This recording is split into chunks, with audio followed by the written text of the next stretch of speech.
What's going on, people? Welcome to another watch along. I'm Diyar, and I'm joined by Patrick and Hambo here for the watch along of the game. As I've just said, if you're new here, make sure to hit the like button and subscribe so you don't miss out on future content. Patrick, Hambo, you're back. And Palace are back as well on a Sunday, 12 p.m. I don't know who decides these fixtures.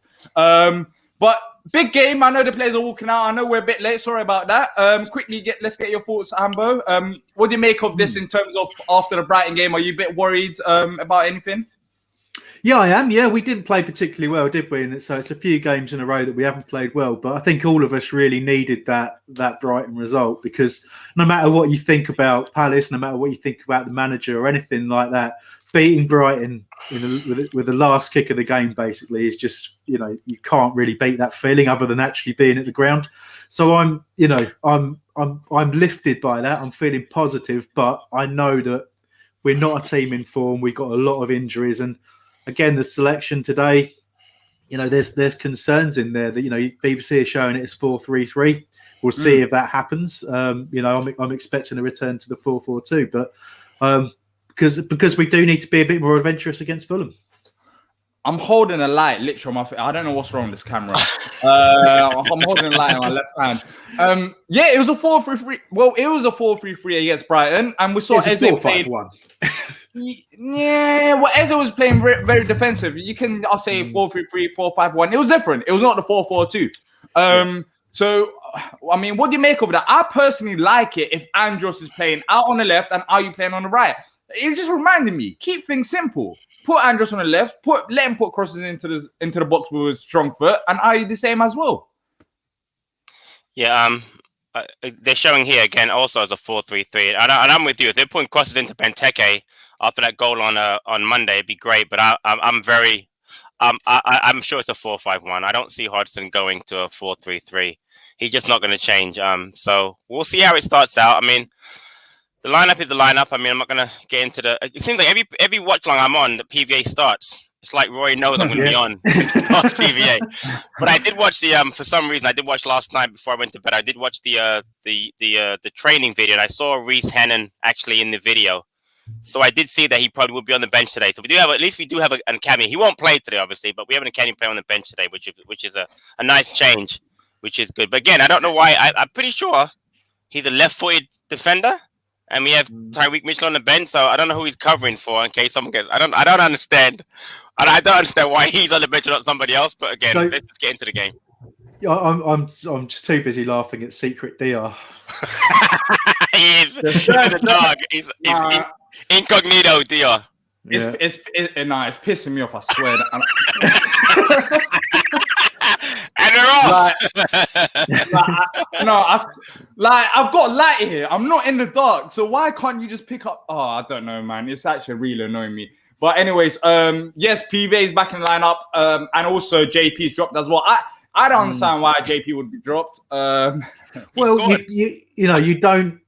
you don't do anything that involves flair in this team and stay in it, do you? Let's face it. So a double nutmeg back heel for your first goal for the team. Look, I think part of it is trying perhaps to, reward Benteke a bit. But again, the fact that Batshuayi is in, isn't he? Or why do I imagine that? Wait, I don't know. But before he's on the bench, sorry, he's on the bench. Yeah. Before you continue, you're tired as well, but I can tell. Before you continue, I'm here. I'll try to sort out my light. But if you're watching us on Facebook and Twitter, head over to our YouTube channel, as we're only going to be live there as the game has kicked off. And come on, let's see what we can do. Hopefully, we don't lose.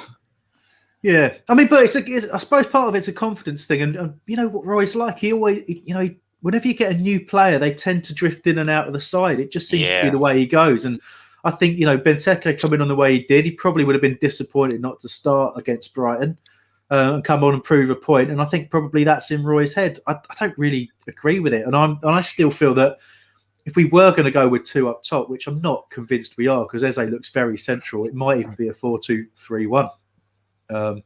Which again we have abandoned since it worked well against Wolves in the first half. So I'm trying to pick that out. It looks like Ayu's over on the left, Townsend on the right. Can even be like a 4-1-1. Eze, centrally, but you still got that few back and forth. 4-1-1. 4-1-1. That's not enough players, is it? But I know what you mean. What did I say? 4-1-1. Yeah. That's very funny. But we'll have a look as it unfolds. I mean, Benteke is popping up on the left at the moment. But I can kind of understand if you're looking for if our system today, if our way of playing against Fulham, which again, we tend to focus on how the opposition play before anything else. So if our way of dealing with that is Benteke leading the line because he holds it up better, I think he does hold it up better than Mateta appears to do. From his, he seems to be more of a guy to run the channels, and it doesn't really stick to him like it sticks to Benteke, I don't think. But, I still think there's room for both. But, Eze was the closest player there to Christian Benteke. So it looks potentially 4-2-3-1 to me, but we'll see. Can we sync up? I'm at 155 now. Just so I know, even I can't stop. Oh, okay. I mean, Diyar, are you able to pause? Nah. No, I just want to know where you are so I know if I can. Oh, okay. So we're up. Yeah, 2:30. So I'm behind. Okay, all right. So let me know when we score. That's if we do score. Because let's be real. Against Brighton, we only had 2 touches in the box. I mean, we did score, but it was very fortunate the way that things happened. Yeah, Hambo. I was telling Diyar, Hambo, that I watched the game. So I was very excited about it, but I came home to watch it again, and I couldn't get through any part of the first half at all. I fast forwarded from the first goal to the second goal. I just couldn't watch it. It was so bad. I'm happy with the win. Don't get me wrong, but it was such a bad performance overall. But I did like you. I did laugh. Fulham in here down the left. Yeah. Ball to the back post. They'll be up for this game. Well, we got away with that there. And we potentially got a break on here. Yeah, go on, Ebbs. Go on. No, we've had to slow it down because of lack of numbers, haven't we? Yeah, we are the slowest counter-attacking team on earth. Like, we counter-attack whilst just jogging. It makes no sense. But we're missing Wilf and Schlupp. Honestly, their pace is so vital, and we just don't know. We play the same type of football with them, even without them in the side. It makes no sense, but it just doesn't work as the same. We managed to get early on, the first thing that we can see really is that Van Aanholt is very advanced in the left back role, and you've got Gyro dropping out to cover. So it looks like they've really worked on that as a concept because we've got that extra midfielder now. So, Gyro's job really will be to cover for PVA's wandering as Luca has a shot just blocked. There's a big opportunity if he'd got that past the defender there. So Palace definitely get numbers forward, and I'm sticking with my 4-2-3-1 here. I think that's what we've gone for, and I'm quite encouraged by that because I thought we were good when we played it against Wolves. It was just we didn't create clear-cut chances with it. So giving it another chance here is a good thing. Hopefully longer than 45 minutes. Yeah, let's hope so. I love the fact you're still trying to get your light on yourself. You're now half illuminated. It's good. Yeah. Oh my God. I don't get it, man. I don't get it. Jeez. Anyways, we didn't really get to talk about the game that much in advance because I had technical issues. And people came late as well. So let's just talk about it. What do you make of this Fulham game? I feel like it's a bit too early, like not in terms of kickoff time, but you just had a big game, and I don't know how the players are approaching it. Roy was pretty much, we are focused. That's what he was saying in his pre-match conference. But are you guys worried about any complacency or anything like that? I don't know about complacency. I'm concerned the fact that one thing you can't really change. There will be a confidence boost from that win because how could there not be, right?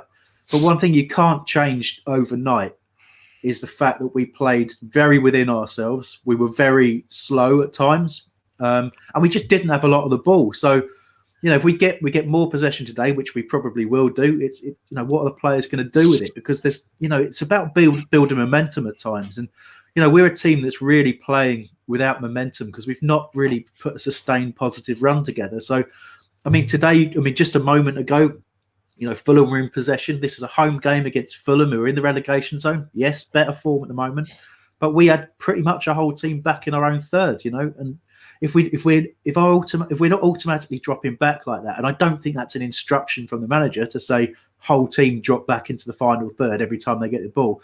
It just shows you that there is fragile confidence there. So I've got a lot of concerns about today. I think really important that we create an opportunity and take it as early as we can. Otherwise, it could be a difficult match the longer it goes on. I'm not.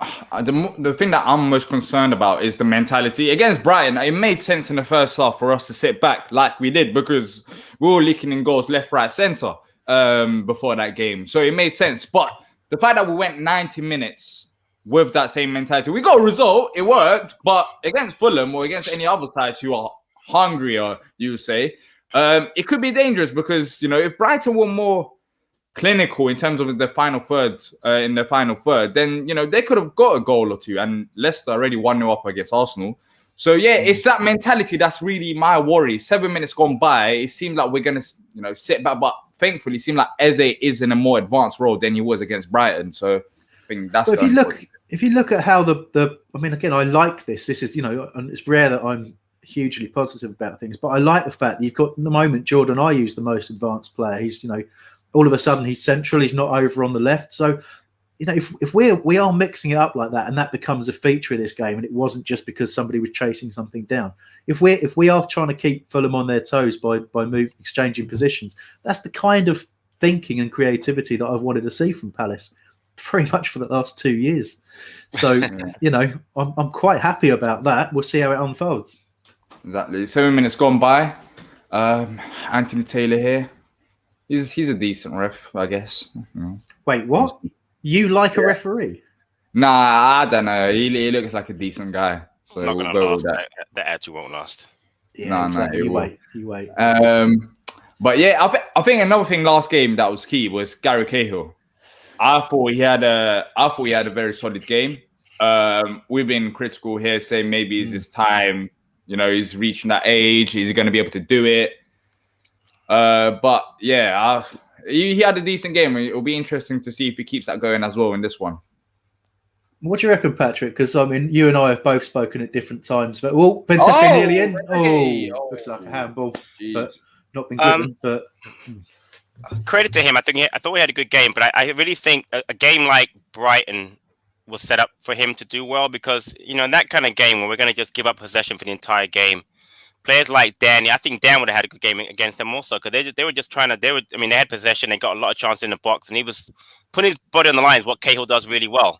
The problem I have with Cahill and Dan is that their speed has lacked, and had Brighton had quicker forwards, I think we would have struggled more. Like again today against like a Josh Madger, I want to see how Cahill does because Madger is a very quick mobile forward. So, I mean, I respect Cahill for what he's done, both obviously other places and at Palace, but I just think he's past it, and I just hope that we look for someone younger next season. I know we've been linked with I guess there's a Stoke player we were linked with, Nathan something, what was his name down yesterday, possibly. But for next season, we have to get younger. I know Ferguson hopefully back next year also, but again, fair play to Cahill. Had a very good game Monday, but I'm not going to go crazy over that. Again, hopefully he'll play well again today.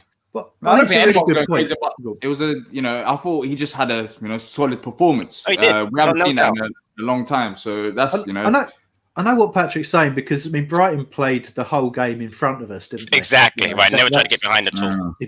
And that's where Cahill and Dan at different times have struggled this season, and perhaps sometimes we are. I mean, again, half the time we're watching these things live and reacting the same way everybody else is. Yeah, and exactly. You do go to extremes at times. So seeing Cahill turned this way and that and falling over and being nutmeg, you are going to say, because you don't think of Cahill having that happen to him, do you?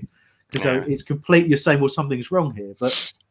It was a really, really strong performance, and I love a heroic defensive performance. I love that. About it's the only thing I really loved, other than the goals against Brighton. The fact that we were just throwing ourselves at things, and that's a very Palace thing to do, isn't it? That gives you that kind of warm feeling in the heart that you are watching a Palace team. We might not be playing well, but we're dying to keep that ball out of the net. And Cahill more than anyone. Blooded nose, all that kind of stuff. It always it's a lovely aesthetic about football when you see somebody just giving that amount of commitment. So, I'm really happy he did it, and I hope I am wrong to write him off as quickly as I have because he didn't have a pre-season, and maybe it's just a case that he will get better and better through the course of the season, and he's got a couple more years left. I don't know, but we'll see.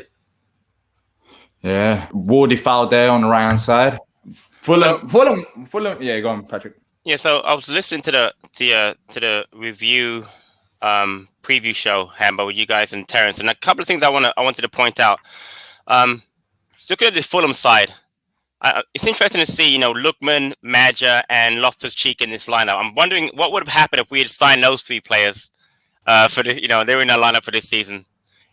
And would they have played under Hodgson? Because, obviously Loftus-Cheek did really well, but a player like Madger, a local kid, and obviously Lookman, another a local London kid.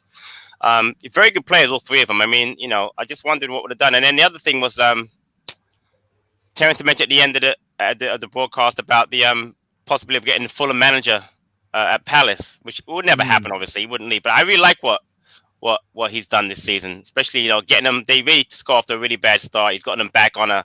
They're fighting, to get out of it, and they very well may get out of it. But I think they've actually done he's done a good job with them. He's a young manager too. He's got a lot of potential, I think. Yeah, I'm going to let Diyar jump in quick because I think you got something to read out there.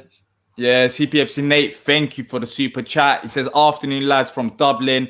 Josh Madger will be a problem, but need to see the lads make a go of it. Up the Palace." Nice. Lovely part of the world, Dublin as well. I want to go back there as soon as possible. Loved it. I've never been. If you're not, it's I don't know. You're not a drinker, so you might not enjoy it as much as I am.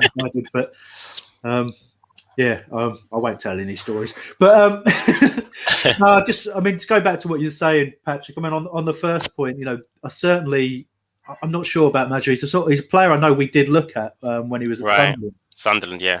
And I think he was in our youth system for a very brief period. About a year or two, yeah. So I mean, he's a really exciting striker. Got proper eye for goal. But again, I think you're right. I think in the Roy system, where would he fit in? He's not a target man, is he? He's not going to spend long periods of the time playing up top on his own and really be that strong. I don't think. I think he needs players around him, and quite often we isolate our forwards, don't we? So absolutely mixed feelings. But I think to me, he's a Palace type of forward. You just need to play more to his strengths. But Lookman's the weird one because at Charlton we were linked, and you just think why everything about that kid is fast, tricky winger. Good strike on him. There's players like that we've been linked with before. You think of Gray. You think of Redmond way back when after he tore us apart for Birmingham. Those types of players we're crying out for. They're kind of going back to the Balassi on one side, Zaha on the other thing. It always, when we got two fast, tricky wingers, we always seem to do really well. Yeah. So I do kind of miss that, but I couldn't see it working under Roy, but I could see it working under a different manager. Somebody else, yeah. But Scott Parker is a weird one, right? Because this is a weird way of putting it, but everything, the results that he gets, the way he plays, I really like, but the way he speaks just doesn't appeal to me. Yeah, his interviews are very tough to listen to because he tries to be very honest, but then I don't even know how to say it, but you're right. He doesn't seem to have a lot of personality about him. He seems like he's very young. I mean, he started managing very young. He's got his interviews are very difficult to do. Oh no, Andrew. What? No, did you just see what he just done to Andrew? Didn't you just see that? I was looking at Patrick. I'm not there yet. Did he score? No. I saw a score, but you see it. He just ripped him to pieces. Oh, geez. Sorry, Patrick, but no, it's okay.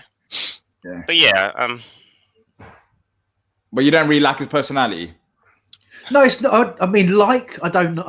It's not that. I mean, I think probably away from the cameras, he probably talks a better game than he does in front of them. I just saw it. That's probably what I have to say. Nutmeg. Aina, right? The left back did it. I think. No, Tete. No, it was Aina. I think it was Aina did it. Quick shout for Kevin. Kevin, all the way from New Zealand. Thanks, man. Glad you're enjoying things. And hopefully we have a lot to shout about in a positive way. I've got to mention that deal. Obviously I missed the Brighton game for personal circumstances, but I really, really enjoyed watching yours and Nick's reaction. It was classic. Certainly to the winning goal. I've never heard anyone go as high pitched as you for the winning goal. I lost my voice. Like I couldn't believe. That's the thing. It's too early for me. I need to recover. That only happened this week. That game. Oh my! You're like, honestly, I couldn't go to bed. I was at bed. I was literally like, did this happen? Like, did we actually do this? it's just everything put into context. The fact that they went to bed realizing that they had like expected goals 2 or 3, and we literally had two touches in the box, and we managed to win that game. Can you imagine how pissed off they must be? No, I mean that's the beauty of it. And I spent so much time reading North Stand chat. And if you haven't done so, Google North Stand chat, go to the Palace match thread, and just find where we score, well, just before, and just read it. It's beautiful, beautiful. I think I'll give that another read today. Oh yeah, we can see you now, Diyar. I don't know how that happened. It took about 20 minutes, but we're here now. Oliver says, "Are we playing or just the commentators talking about Fulham play great football?" I'm not surprised. But to be fair, there isn't really that much to talk about Palace as well. Like, we haven't got Will. They'll probably mention that, saying that we lost about like 30 games. Challenge from Kale there. I'm starting to get a little concerned about Loftus-Cheek. He's playing pretty much in that gap between between midfield and defence, seeing a lot of the ball, and he can probably hurt us there.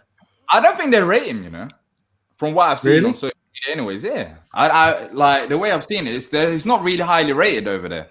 But I guess if there's any Fulham fans that could let us know. I've watched them quite a bit this season because they run a lot. Obviously, I watch every game, and he's actually played well, but he's gotten to a lot of chances to score goals. He's actually not done well in front of the goal this season. He's played well, but he hasn't really done a really good job of scoring goals. He's had a lot of chances, especially because, again, Fulham got a lot of draws this season, and I think had he been more clinical, which is not his strong suit, honestly, but if he were more clinical, they might have won a few more matches this season. So, but like you, Hambo, I rate him a lot. He's a good player. But it's a big season for him because he's on loan again from Chelsea. I don't know if he'll get back to that Chelsea side with Tuchel. So he's probably going to be leaving Chelsea next season. So who knows? So he has to have a big season this year. I think. He really did fit in well at Palace. So I'd hope that we're in for him if we get an opportunity. I do wonder he might be one of those players that maybe a club in Germany takes a punt on because they keep looking at the British players at the moment, don't they? Yeah. And we might see that as an opportunity. Because I still feel like he's just technically his size, the way he runs with the ball, like he is a gifted player, and he's still young as well, and he's had so many injuries. If he goes to Germany and if he kicks on there, then even that will do him wonders as well.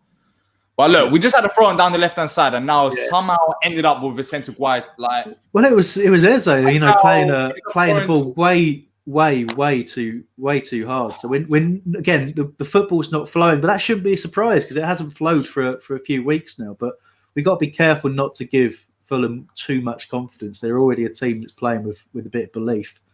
But can you? So we just had the throw in, literally where they're having a throw in.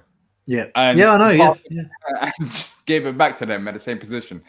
Yeah, just handing them the pressure. Really, I don't know. Well, Kale's actually having a stormer already, I have to say. Look at him. Ref. Thank you. Oh, wow. Chris Tech tips. Hope Crystal Palace win.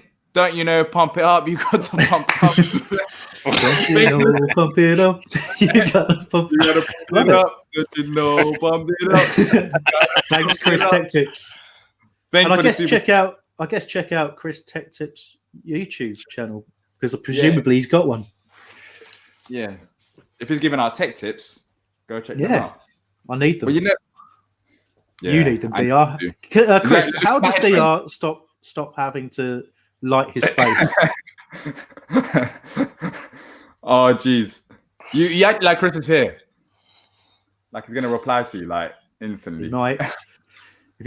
Scott Parker and PVA nearly coming together there. But see, Fulham are just up in that tempo, aren't they? That's a bit that I want to see from us sometimes. Just get a little bit more energy back into things, show that bit of urgency. PVA had a little slip there.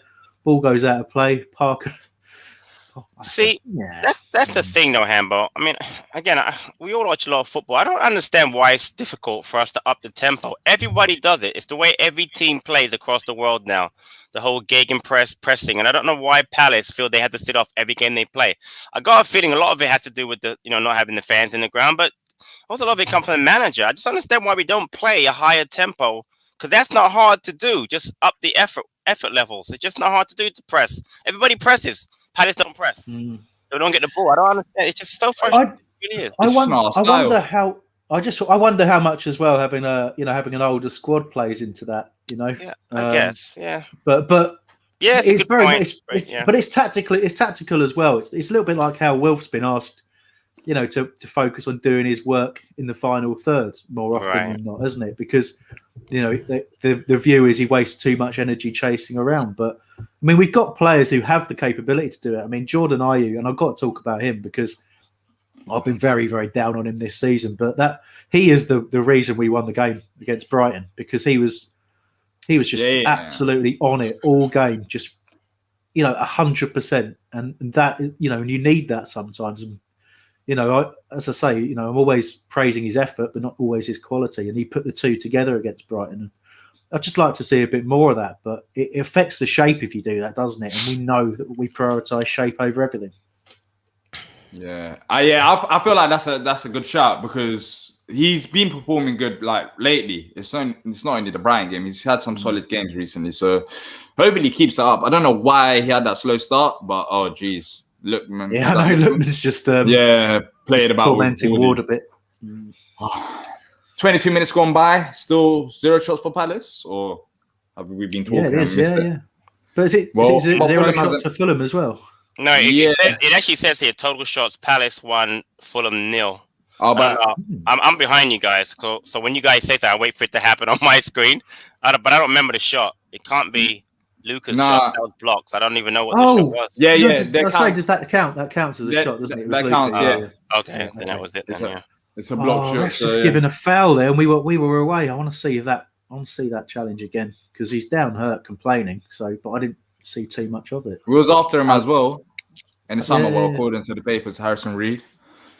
Really? What happened there? Well, I remember the transfer talk episodes. That's not a foul. How's that a foul? Decent He's player. come sliding in. And they're doing a breakdance on the floor. So Gyro gets the ball, and then he slides into Gyro's leg and gets the foul. Wait, we were away there. He got the foul for that. Gyro is understandably shaking his head, because that is nuts. What? I just saw it. That's a terrible call by Anthony. That's ridiculous. I mean, you're right. He slides in. So whatever happens after that is his fault. But then he gets the foul. It's just stupid. Diyar, he's a good ref, isn't he? Yeah, he's a good ref. Diyar, my days. No, I thought he'll be a good ref, but this... At no point does Gyro even touch him. He touches Gyro. He spins around on the ground, and then he gets... That's ridiculous. And no, I haven't seen Gyro touch him as even now. I just watched a third time and come back and read. Oh, you lose some PR. Come on, you got to do better than that. No. We've got numbers that back was again. Not a foul. That was not a foul any day of the week. Fulham seem a bit frustrated. Look at number 34. He's just saying, "Where are you? Where are you?" I think that's what he's trying to say, anyways. But look, they can't break us down. How did your voice go suddenly loud? Yeah. Said, Where are you? Where are you? What happened just now? I don't even know. I was speaking normally. I mean, if you'd meant that, it was incredible, because you did like a different, louder voice for when the guy was speaking. Anyway, let's not dwell on that. They're struggling to break us down. So we got 41% possession. Struggling to see. It's too early, man. It's all right.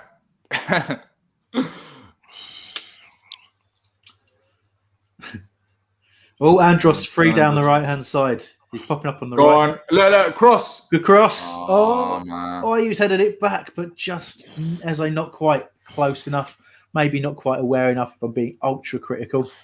But just the cross was just that little bit too deep. You really want that landing on Benteke's head, really, if he's in there. Well, if he was on his left foot, then that might be in a different case. I wanted him to play on the left today and Ayew on the right. I just want to keep his... I know Andros doesn't like... Well, remember at Pardew, when Pardew was here, he didn't like playing on the left. But it suits us better, especially when Benteke's up there. He's strong foot is his left foot, and Ayew is right. So it's just easier putting crosses into the box. I mean, he is 2-footed, to be fair to him. Obviously stronger with his left. But it is the difference between, do you want a player putting crosses into the box, or do you want him cutting inside and putting either put a shot in or a different type of cross? The modern game is very much opposite sides for wingers these days, isn't it? All right, I have a quick question. Just give me a time check real quick on what you guys have. Just 26:05. Okay, because my phone is 20 seconds ahead of my television, so I might watch the game on my phone now. because you guys are talking about stuff that I'm not going to see for like half a minute, and it's just frustrating me right now. So I'm just figuring another way for me to keep up with what you guys. I'm not saying much because I'm so far behind you guys. Sorry, Pat. So no, it's not your fault. It's because of the wonders of America when you have that decides to put a game on. Oh, sorry. I'll tell you what, Patrick, we won't talk about that until it happens. Yeah. No, it's okay. No. Keep an eye on that, and then let us know what you think. Wait, but by Andros, could have scored that. Was that? Yeah. It was the defender in the end. Yeah. Oh, the defender. Okay. With his left foot. With his left foot, yeah. Yeah. But if he doesn't get that touch, that's what Benteke scoring, is it? Oh yeah, Benteke back post. If he gets in front of Areola, yeah. Oh, that's a good ball. I have to admit, I'm liking what I'm seeing from Andros. The activity from the crosses are getting in the box. Eventually, you figure Benteke getting the end of one of those, which is good. So yeah, I like the Andros out wide. It's working today for sure. Yeah, I think I'll go with the phone. I'll go with the phone. Nice. We're doing a decent job defensively as well. Fulham are not able to break us down. You're going to jinx it. Stop saying that. You've been said that like 4 times already. That was so close. I mean, that is millimeters foot-wise. Good defending though. Yeah, but also fortunate defending. Because he's just stuck a leg out at it, and that could go anywhere. You know what, Diyar? You talked about Andros on the right and Ayew on the left, but that's what they do now. Inverted wing is how they play now, because you don't really see players who play on the natural side anymore. So I'm surprised that you're surprised at that, because everybody does it now. It's the way that I'm surprised at that. We've been doing it for how long? Yeah, exactly. It's just the fact that I don't know, like in the Brighton game, it just seemed to work with Ayew putting like Ayew's weak foot. I don't think Ayew's left foot is as strong as Andros' weak foot. I know it's not. It's definitely not. And that's why if you put Ayew on the right hand side with crosses, I think he'll be able to do a better job than he does in the left. But that was Andros he's probably the best player right now on the pitch for us in terms of going forward. He's done a really good lot of touch, exactly. A lot of touches, getting really involved in the game, and I think because I'll be honest with you, the Fulham defense is not very good. It's really not. It's very average. So we can go at them, and I'm glad to see that of all the players, Andros is going at Aina. Aina is an average left back at best. So we can definitely get some joy out wide if we play this right. So, jeez, what happened there? Literally blasted the player out of Fulham, ball at Fulham. Not player. That'd be scary if you blasted a player. Yeah, you can't kick players at other players. That's crazy. Yeah. It's. I mean, look. Let's face it. We've had a tiny bit of excitement. If we're being honest, it's not been the most high paced game, has it? So far. And there's a lot of that going on. Lofting the ball forward and trying to play a bit of percentage football, but looking at positives, we're getting players forward. Eze is kind of buzzing about, but he doesn't see as much of the ball in the kind of advanced central role. So it's a bit of an odd one, really, isn't it? I like him there, but you've got to see more of him. He's had a bit of the Brighton game was weird as well because he was so defensive and he played DM, didn't he? Yeah. He's just not really. He hasn't really been able to get on the ball and do what he does best. It's jarring. You're right. Palace fan says, "Do you guys think Luke has improved this season from a poor last season?" I wouldn't say he improved. I'd say that's me personally. I'd say again, thinking about the fact that he had a very disrupted pre-season, I think at times this season that has shown. I've defended him a lot, but there's been a couple of games where I certainly can't defend him. But I think you can see that when we've got that extra body in the middle, he's so much more comfortable. And I think that's really all it comes down to. I think in a 2, the only time he's really worked in a 2 was when he had Kabaya. Yeah, but I'm a bit worried as well, Diyar. That's why I was getting a little bit vague with what I was saying.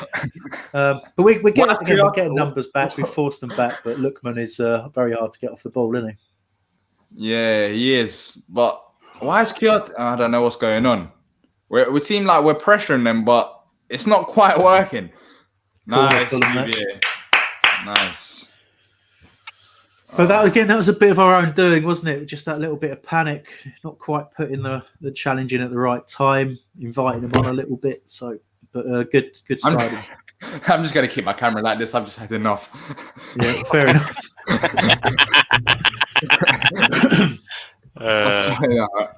I've been playing with my camera, and yeah. Quick hi, Quentin. We did see that video, and I think Mikey put it on our TikTok account, which apparently we have. Well, I know we have because it's now made me sign up for TikTok and I wasted so much time watching videos. Oh! Header wide from Fulham. What? You're in sick now, innit, Patrick? No, I'm at 31:30 now, so I'm probably about 10 seconds behind. Yeah. Not much in it. So, and my TV is another 20 seconds behind that. So if we do really well, I can watch things twice, which would be brilliant. Yeah, you got like instant highlights. Yeah, exactly right. Instant replay. Yeah. Yeah. Like it. We just have to do better going forward. I think yeah, go on. I'm sorry. I got to quickly go back to the whole Reece Hannon thing on the bench. So again, I'm watching it and I see him. I know we have a game tomorrow, the 23rd. Why don't we put like 2-3 more players on the bench? I don't understand it. Because obviously the bubble thing doesn't make any sense. If he's I saw Blonke, I'm like, I've seen him before, blah blah blah. But why not put Boateng or I don't know, Spence or Matthews or someone? I don't understand why just him. The explanation that we've got. Go ahead. The explanation that we've got is he won't put people on the bench that he won't use. So the only argument we've got here is that that Hannon has obviously done enough. And to be honest, he has been playing really well in the 23s. I really like the look of him. But I think, Roy has, for whatever reason, decided that he is a player that if we need him, he would put on the pitch. Okay. And everybody else in the entire academy, he wouldn't put on the pitch. And I'm not comfortable with it. I don't understand it. We've talked a million times about why that makes no sense, but there we go. Stand up. What? Oh, how's that free kick? Is he going to book it as well? Oh, come on, man. Oh, my days. He just made the most out of that. Yeah. Anyways, another player we were linked with, Tete, at one stage. What I was going to say about Hannon before Fulham take this free kick is that it makes no sense because Mitchell's on the bench, but I don't know. Is he the second left back option if, let's say, PVA was to get hurt? But if that's the case, then why is Mitchell on the bench? I've just got I think he's covering for Klein on the right side because I saw him in the videos I watched. He was in all those videos with Tete scoring those goals in training. He was playing more of as a right-sided defender. Even I thought he was left-footed personally, but he played on the right side. So maybe he got ability to play both sides in case something dramatic happens and we need him to come another free header. Gonna cost us if we're not careful. But yeah, I think obviously you've got to be right there, Patrick. He must be able to play right side. I don't think I've seen him play right side. I think he's always played left. But I like him though. He gets forward well. That's what I really like about him. He's got a bit of pace.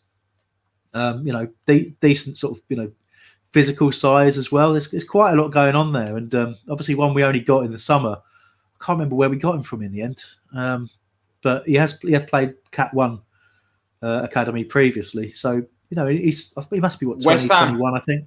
West Ham. Yeah, going from West Ham September. Yeah, there you go. So obviously he's done enough in front of Roy watching to get a little bit of trust to be around. And also, he's been bit in the past as well, so he's by Ryan Innes. I think that was the accident that. Oh, was that him? Was it? Yeah. Apparently, it was. That's what I saw. So that's a fun fact for you. Fun fact. I like that. There's a joke in there about him being a tasty player, but exactly. But what the hell did he give a foul for now? What the? Wait, this is he's a good ref, and since then he's been really good, hasn't he? Look, this is your fault, Diyar. This is your fault. I tried to be positive about him, but he's now taking a piss. I'll be honest with you. We reached a stage. He's just like, what was that? So we've had Diego saying we need to defend set pieces better, and this is another one coming in now. Exactly. Did defend that one better. Opportunity to get away. Does this right, but again, loose pass. Yeah, the passes. I mean, Luca is absolutely right to be angry at that. It's an awful layoff from Ayew. We have possession of the ball. He plays the ball far too wide. Luca has to run towards the touchline. It's that kind of sloppiness that we've seen continuously. It stops you being able to play at any kind of a rhythm. So you just got to be sharper with that passing. I don't know why we do that. You know, you see the training videos. We're sharp in our passing there, aren't we? Oh, yeah, brilliant. Why is it when we get in a game we can't seem to accurately pass a ball, or even pass the ball in a way that we're thinking about where the player needs to run, where he needs to go, what position are we putting him into? You know, too much turning players around, making them face the wrong way, or going into cul-de-sacs. That's, you know, that just comes with confidence and you know, more possession of the football. And that's the consequences of playing where we are, playing the way we do. Yeah, Eze hasn't been involved this first half. Just thinking about him, how to get him more involved. He's literally, I don't know if it's just me, but I've not seen him on the ball going forward. No, not at all. Stand up. He suffers a lot when Will's not in the game. He really does. Yeah. He suffers from just not getting the ball, and sometimes getting double teamed in the middle of the field. And again, I don't even know where he's playing, because again, I don't know in this formation. He's definitely playing more central, but that aside, what's his role? We don't get in the ball when he's in the middle. So I'm not sure. In a way, he's too advanced, isn't he? Exactly. You know, he is often up. I get needing to get somebody in and around Benteke, because you know, if we're not putting crosses in, we are going to be hitting it long to him, and if he holds it up, he's got to have an option, right? But that, I mean, you'd argue that we'd probably do slightly better by having Andros and Ayew tuck in a bit more towards Benteke, and then just bring Eze that little bit further back and get him involved more. But don't get me wrong, I don't mind us trying this. But if I was going to say, you know, what could we do to make a slight shift to get Eze more in the game, and it would be that bring him more into the three. Exactly. If you do that, then you can allow Luca to play shorter passes to him, and then obviously get Gyro in one twos around him. So that make more sense. But again, I don't know. Tactically, with our manager, I've given up trying to do and why he just does things. I just kind of watch the game. But I don't have a problem with us starting this way, to be honest, at all. But it's like how is the game unfolding? Well, okay, Eze's completely out of the match at the moment. What can we do? That's the thing that I want to see. But you know, maybe we'll see a shift. I mean, I expect, in all honesty, you know, 6 minutes to half time, I expect a half time shift to 4-4-2. To be honest, do you? Yeah, I really do. Yeah, against Brighton, he didn't really change it about. Do you think? No, I don't know. I think I don't see him changing it. Okay, I don't know. I doubt it. Mitrovic not playing for them. Linked with Palace. There's so many players from Fulham that we've been linked with. Like just talking about it. A lot. You're right. Almost the whole squad. Exactly. This could have potentially been us. Nice PVA. He's had a solid first half. Nothing majorly wrong about his game. No, I've not screamed in panic. They had one opportunity very early on down that side where Gyro was out there because PVA wasn't. But other than that, I've not really seen too much of a problem. Yeah, which is good. He's still leaving in the summer, though, right? Is that right? He's still going to be leaving in the summer, I hope. Well, there's the story is that he's been in negotiations with a Champions League club. Yeah, don't know who that club is. Yeah, that poor side. Is it like a side like in Slovakia somewhere? Go on, Ebs on the ball now. Go on, Ebs. But what can he do? What can he do when there's like no options in front of him, or towards his right? Well, in by the way, Wardy. Come on! Why this ref? Diyar, your second team is now 1-1. Arsenal just scored. You'll be happy to hear that. Arsenal's my second team. Yeah. If you look at my group chat, Arsenal boys. That's why I said it.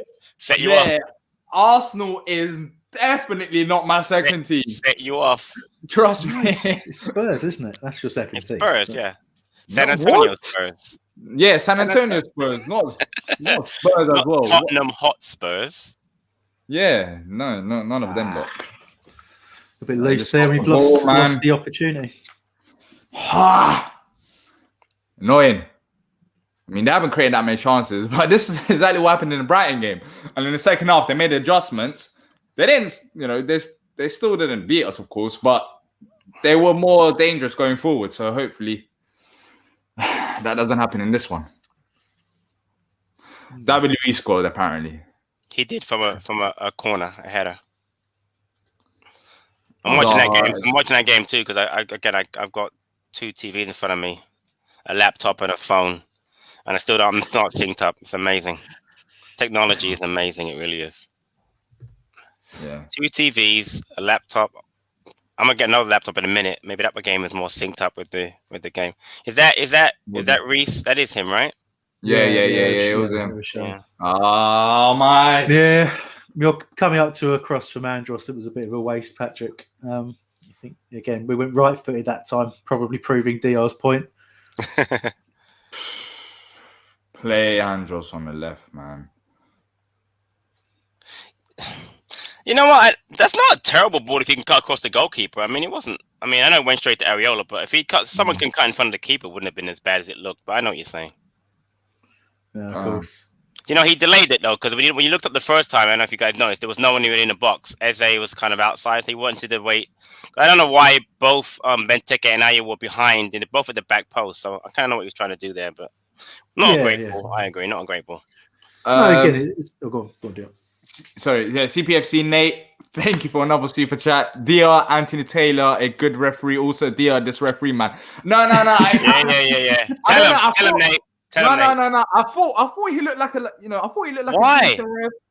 Do you know Anthony Taylor? Have you ever seen him referee a game before? He's horrible. No, I've seen him. He just, So, I don't know. The way he was looking, I thought he might be a bit happy. You know, it's a Sunday afternoon, going out there having a little jog. So, but, you know, tell me if I'm right about this. Patrick, you might remember. I don't know about you, Diyar, but back in the day in the Championship, we played Bristol City in a game. Now Warnock was our manager, and I think Bristol City scored in probably the 96th minute, something like that. God, I remember that game. Yeah, and yeah, we don't know why we were still playing on. And Warnock after the game said, I think it's one of my favourite comments of his, and I'm paraphrasing. I don't remember the exact words, but he said, I thought it was a bit much when the referee punched the air when they scored. I'm pretty sure. One of the best Warnock quotes ever, and I'm pretty sure it's Anthony Taylor too. Yeah, he punched the air. That's a brilliant one. I miss Neil Warnock so much. Same here. I love those Seriously. days. You know, going to be a great manager, but man, what a personality. I was watching Neil Warnock. I don't know why, but before I went to bed, I was just watching Neil Warnock videos and just seeing, like, you know, most recently when he was at Cardiff and he went up to the referees and he just had his head like that in front of them. Yeah, he's he's a personality. He's not just a manager, he's a personality. He's different. Yeah. He's got more personality. Palace fan is reminiscing about David Luiz's free kick against us last season that went down the tunnel, which was, I remember that vividly. That was fantastic. Oh my days! I just want this first half to be done with now. I'm getting, I don't want to get. I know we just beat Brighton, but it's just to be honest. Yeah. As I was saying, one of the best parts about the watch on with you and Nick was how frustrated you guys were at 1-1, and how honest you were, how bad the performance was, and how great you guys reacted to that goal at the end was brilliant. Because again, this is hard to watch. This is really hard to watch. It really is. It's difficult to watch. It's not. It doesn't help when Fulham players are down for like 90 minutes of the game as well. What happened here? Anderson has been running and he gets like what? You're the one who fouled him. Anderson should be on the floor. I don't get it. Oh my days! It doesn't help. It makes it even worse. Well, you know, they have, when we get possession, they do come flying in and they are disrupting things, aren't they? And it doesn't help that the referee keeps giving them fouls for it. But we've got a good free kick right at the last action of the first half here. It's going to be Luka Milivojevic with it for some reason. Luka towards the back post. Good header across. Out. Why put Eze on free kicks? That's great. Put Luka back on free kicks. Wonderful. Love it. Give me a break. Yeah. Seriously. Half time. Palace 0, Fulham 0. Who would have thought it? Our first half. What have we made of it, Hambo? Look, not the most inspiring. I feel slightly relieved that we haven't given them more of the ball than we have, because I did fear that we would see another backs to the wall Brighton type performance, but we haven't done that. We've got numbers back quickly when we need to, but you know, just watching the players come off there, you know, Wardy and Townsend in a heated discussion. I think the players will be disappointed. You know, we've just seen us have one attempt in a half. That's Fulham have only had 2, you know. Wow. And so we're just continuing that theme. There's no change. We've not improved really, other than we've had slightly more of the ball. But it's a very, very poor game, and we've had 2 nearly moments at most. Yeah, Patrick, what do you think it is? Oh, geez, Mark Hughes is in my screen. Don't even talk about him. Well, your team's got a penalty, by the way. Arsenal at halftime. But anyway, stop saying my team. Like, that is not my team.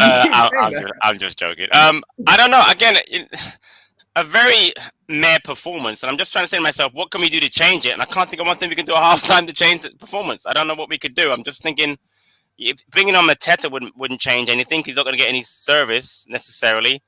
Up the tempo would be nice. I mean, get the ball to Eze and Gyro maybe a little bit more. I don't know. I mean, we played a lot down the right side, Townsend. Maybe can we switch it, Townsend and Ayew, make one go left, the other one go right, and maybe that would. I don't know. It's just frustrating. I don't know. It's a typical Palace performance under Hodgson. I'm so used to it now. I'm kind of dead to it now. I really am. I don't even know what else to say. I'm just dead to the performance. It's the same. Eze hasn't been involved as much, but I don't know. Personally, I don't know what it is. Even when Andrew's going down the right hand side, Eze's not next to him. Like, I don't get what his role really is. Right, I don't know what exactly. Where he played. Right, what's he exactly? If we're playing a 4-2-3-1, he's in essential areas. Then go and help whoever's got have that freedom. Get the ball right and get the ball right. Get in and around the ball. Yeah. He's not in it. And Phillips has some decent chances as well. But Hambo, do you think that Andros and Ayew should maybe switch sides? I don't know if that's the answer.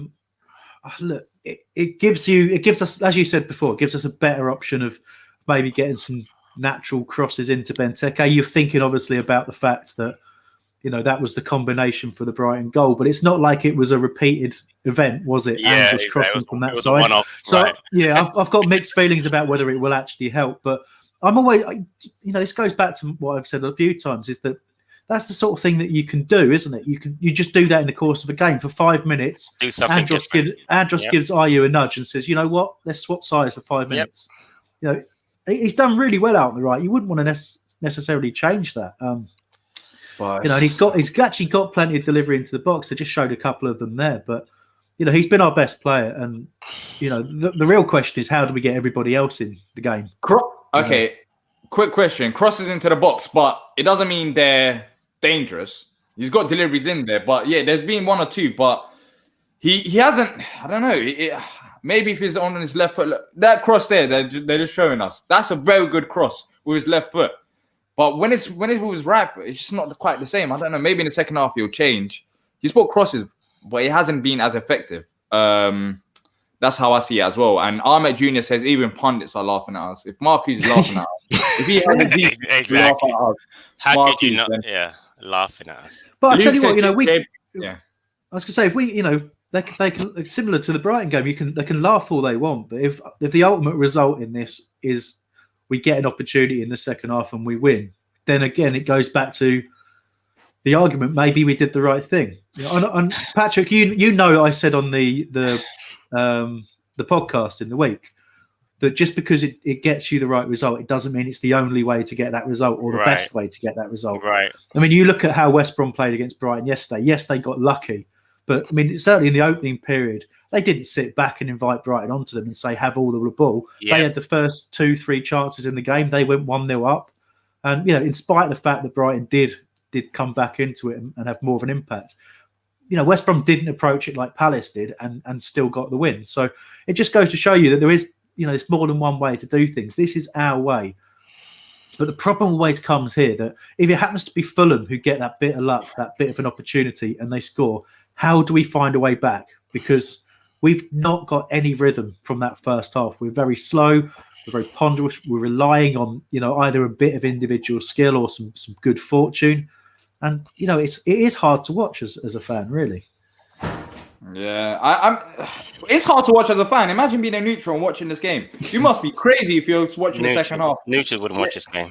They wouldn't watch it. Well, it's on BBC, Patrick. I'm telling you, some people, it's a Sunday afternoon. Wait, is the Arsenal game not on TV over there? No, it's on BBC, though. That I'm saying, Arsenal's not on TV at all, you're saying? No, Arsenal's on TV. I think it must be on TV. I think every game's on TV. But the fact that it's on BBC, it's free. You know, not everyone can afford Sky Sports. I got you. Okay. I feel sorry for that. I honestly do. The fact that you watch that. But so we talked about the first half. Looking ahead in the second half, there's a couple options off the bench. Do you think it's just a case of bringing on JP for Benteke? Look, when Benteke came on for JP last time around, I said the same thing. I don't know what you expected him to do. Well, he managed to score the goal, but he wasn't getting the service. The problem isn't, of course, Benteke. It's the fact that we're not getting him the service that he needs in front of goal. So what do you expect him to do? So what do we do? Is it change the striker or change any? It's not as if Benteke missed 3-4 chances and Mateta would have scored them. I mean, again, I made the one comment there on one of the crosses. Maybe if someone cuts across the keeper, goes to the near post instead of going to the back post. But that aside, no. Most of our attacks have come down Townsend's side. What I would do, I swap this as Hambo said. I swap Ayew and Townsend for 10 minutes. Put Townsend on the left hand side and get a little different look. But again, maybe tactically. It's done that way, as Hambo said. Maybe having Gyro cover for Ben Arnold. By the way, who's not getting forward at all? I've noticed in that first half. It seems like it's been more Wardy on the right.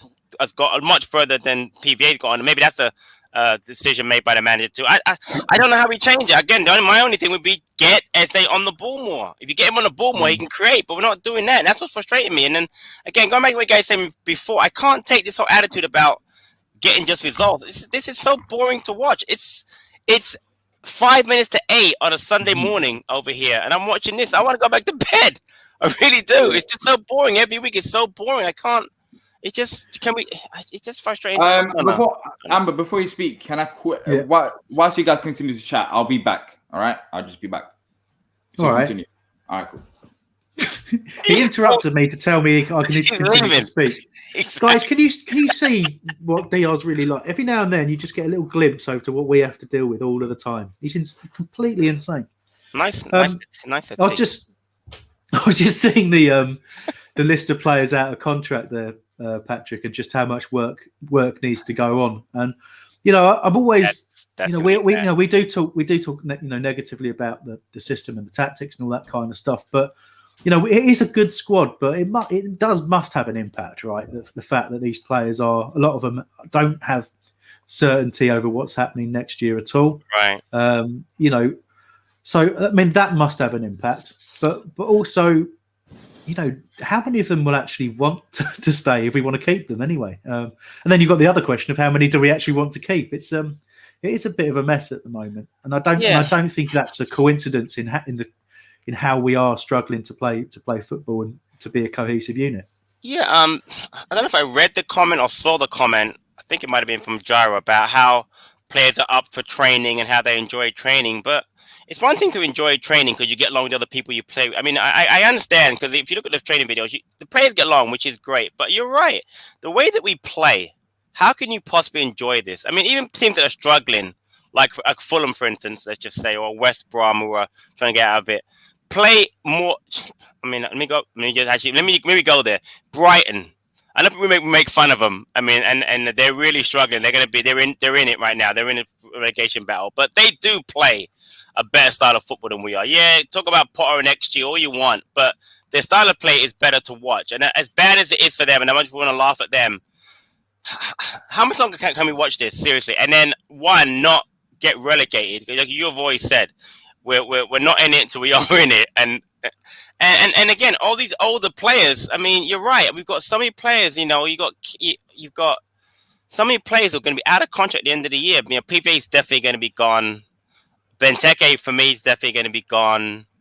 Let me just think who else. No, Tompkins. I think Tompkins is fine. I believe, right? Cahill. Yeah. So yeah, Cahill quite possibly. I think those are the players I think that will try and chuck another year out. But you just don't know really. But I mean, however many we lose, it's a hard job to replace them, isn't it? Replace them, right?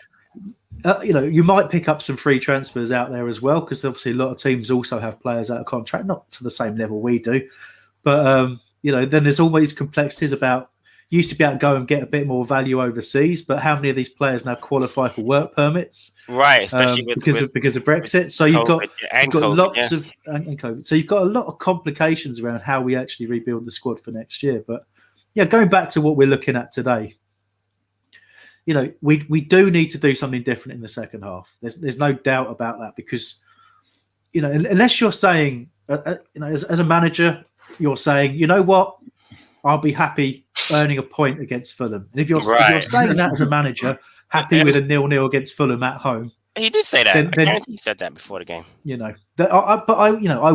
I would be. To me, that shows why I'm, not a fan of Roy hanging around any longer, because that isn't. Yeah, if you look at the context of the table, it takes us to from 32 to 33 points. It's another step closer to safety. Another step closer to security. It's not the worst result we could have had.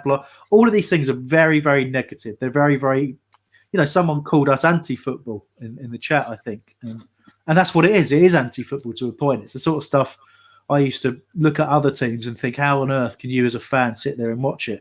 But going back to what you were talking about with Brighton, reading North Stand chat, and so many of them saying Potter out. It's all very well having this pretty football, but we need results. And it's funny, sorry. you do.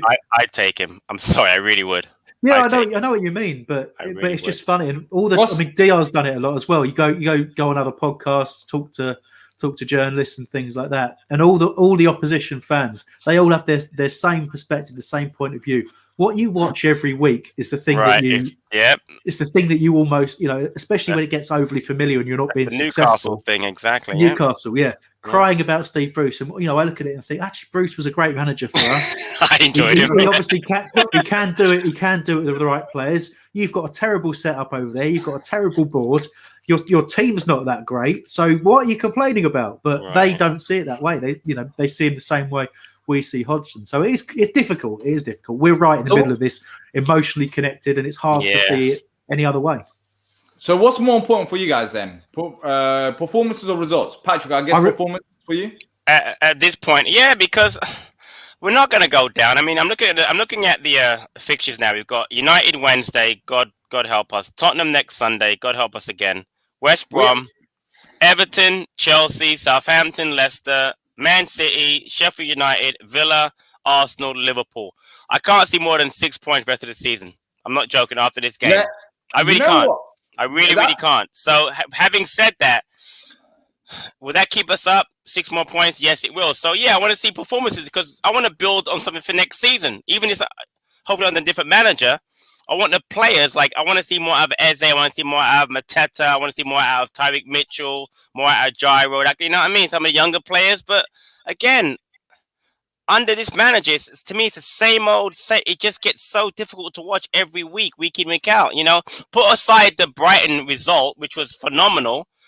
Their performance was awful to watch. But I've said on watch alongs almost every time I watch. I've said the same thing. So it's getting boring to me. So for me, I want to see a performance more than just the points. Obviously, I want the points because, we watch football to see our team do well. But that performance that half was as I've seen it 20 times this season, 25 times this season. Do you know what I mean? So I noticed Roy did basically say prior to the Brighton game, didn't he? He did finally say we've not been good enough for a long, long time. Right. And despite the fact that pretty much before and after every game previously, he never really accepted that. Acknowledged that. Right. Certainly, if anyone else said it, he wouldn't accept it at all. He would say, "No, well, stats don't mean this. I don't agree with what you're saying. I think we've played well in spells, all this kind of stuff." But he finally said, "Look, that isn't. That we haven't been up to it, and we need to do better." So I was happy to hear that finally. But again, I haven't seen any action, and part of that will obviously be the players that are available. I can't argue that we currently have a depleted squad, but that hasn't been the case through the course of the season. And to me, he talked in the program notes for this game. He talked about, if we see something going wrong, we'll act quickly to change it. And I haven't seen that. I haven't seen it for 18 months. Exactly. Never does that. So there you go.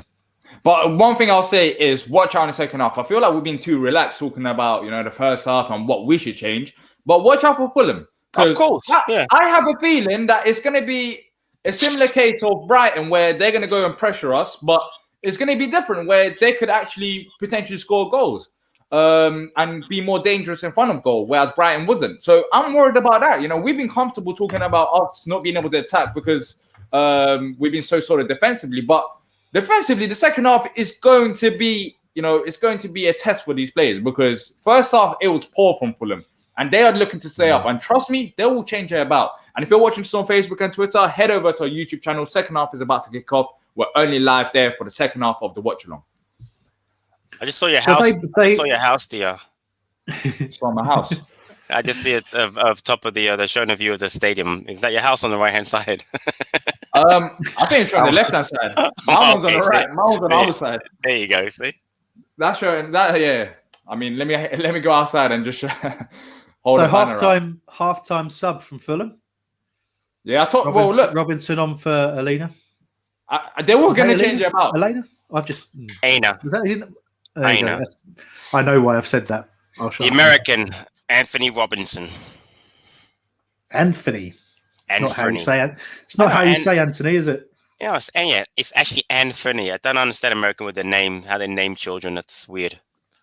They actually do like phonetically. All right, you're going to be Anthony, and it's A-N-F-E. A-N-F. How's the F in Anthony? A-N-T-H, mate. Never mind.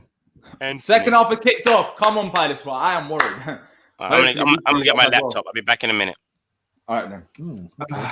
It's going to be real for us. They already made a change. Yeah, it's only me and you. For this, well, Patrick will be back soon anyways. Yeah, the game is dead so far, says Crystal Palace fan. Someone's winning this 1-0, says Oliver. Have you guys seen the cycling goalkeeper? Ben Foster? Yeah, I've seen him. I haven't really watched all his videos, but I know what he's doing. I think it's quite interesting. I want more players to be... What the hell was that from Fulham? But I'll take it. I want more players to be active in the media. I want players to create their own narrative. I don't think we see that much. Pretty much the media controls what we think about these players. And I like that Ben Foster's been, you know, he has his own YouTube channel. We see that more in the NBA with podcasts from players, etc., but not in the Premier League and not in football in general. Gyro was talking about that in the program interview ahead of this game, because he's been off social media pretty much since he joined Palace. But they were talking about it, and he was basically saying that, you know, he's been thinking about it and thinking about how to, you know, represent himself in the media and all this kind of stuff, and that he would probably bring in a team to do it. And you see that quite often now, don't you? I mean, Mateta has clearly got a whole team working for him and whatever. But so I just got distracted because we had a free kick. We didn't put it forward like I thought we were, but PVA on the ball now. Into Benteke. Out to Ayew. Go on. So on Benteke. There must be options there. You kind of want him in the box, though, rather than him out wide. And it's gone all the way back, and another loose pass. We're right on the back foot again, all the way back to the keeper. It's that lack of sharpness in the passing. It just kills us at times. And now we've had to hit it long, and Eze's trying to challenge a centre-back to get possession of the ball. You know, well, somehow got it, and then we lost it. Oh, yeah. This is not going to be fun. I'm more worried about it towards the end of the season. I don't want us to go through another dreadful run, because we've got some hard games coming up. And I didn't realize that till I looked at it before the Brighton game. I was like, we need to win this Brighton game, maybe. Because we got Brighton and Fulham, then we got a whole load of... I think Patrick back. Yeah, we can hear him anyway. But you talk about that. The players actually did say that, didn't they? They said it is a, they were seeing it as a 6-pointer against Brighton, and that's, we were desperate to win it. And funnily enough, we did, but we didn't do a tremendous amount in a 6-pointer other than defend really well and take the 2 chances we got. But we got it, and it has taken a huge amount of pressure off. It probably literally is the moment we could kind of say, well, we put them right back in it, and we're. I'm not saying the word safe, because you never trust anything until you are, but it's taken a lot of pressure off. Yeah, right now I should be having my breakfast, not watching this, man. I'm hungry. Okay, so I now have 3. I have it on 3 different things, and they're all different times. Wait. The laptop is 47:10. The TV 47:45, and the phone is 48:10. So the phone is by far the closest. Yeah. By far the closest. Let me turn the laptop off. That's not going to work. Okay, never mind. I thought it'd be better, but it's not. That's not going to work. If we score goals, though, I can see him 3 times. Yeah, I mean, and Tell if they us score all a goal, about. Oh, and if they Ez score a has goal, picked it up. Oh, another loose pass from Eze. He's out of annoying form. now. You know. All right, so I'll use the phone then, I guess. Back to the phone. That is very. Oh, jeez. It's annoying. We're just going forward. It's only Andros. Yeah, and it's just them crosses, they ain't creating that much trouble as well. It's crosses, but to what? But Benteke, it's not really going to Benteke's head. I hate to do this, right? But if you look at the general passing of Fulham and then just try and compare it to ours. I'll go on Benteke. I said that like that because I didn't believe that he'll get it anyways. Yeah. So I just said it. But when it sounds like a simple thing, like, but when they pass it, they either pass it to the player or they pass it to where the player needs to go. Like it's very rarely is it behind the player or massively overhit. What so why do we struggle with that? Because that's not our game plan. Like that's not who we are. We're not passing side. No. We're meant to be a counter-attacking fantastic team. From Gyro there. Well done. Oh, is he giving a foul? And he's giving a fucking foul. Oh man, this ref, man. This ref, look at this. I swear. You jinxed it from minute 1 and now you're upset. Imagine that. From minute 1. Foul? You said, he's a good ref. He's a good ref, Anthony Taylor, good ref. They keep running into us and it's a foul. Like what? Oh my days, it's a contact sport. Jeez, man. So dangerous free kick here for Fulham from what was a very, very soft foul. Yeah. Oh, this is brilliant. I've now got logged out because I'm on too many devices. I love technology. What did I miss? Had 2 shots on target. What did I miss? I mean, let's wait now to catch up, but there's not really, you didn't really miss much. It was a cross into the box from the free kick, and then they headed it. It was easy for Vicente, but dangerous area.